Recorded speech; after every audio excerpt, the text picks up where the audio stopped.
Ассалаумағалейкум қазақ, сіздермен бүгін тағы да Bamix мотосалоны. Бүгін бізде шоуда 250 кубты X33 моделі. X33 моделінде мотор 250 кубты болады, штановый мотор, балансировочный валымен G72 FNM оригинал мотор.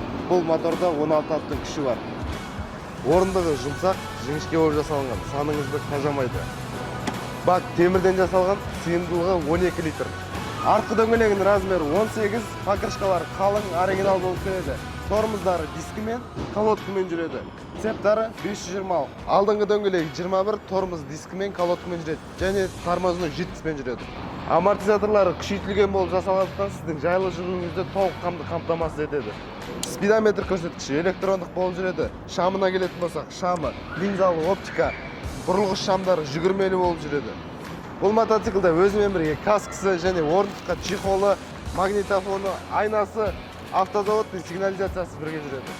Бұл мотоциклдің ресми құжаттамалары дайын. Бұл мотоциклға техпаспорт және мемлекеттік номер аласыз.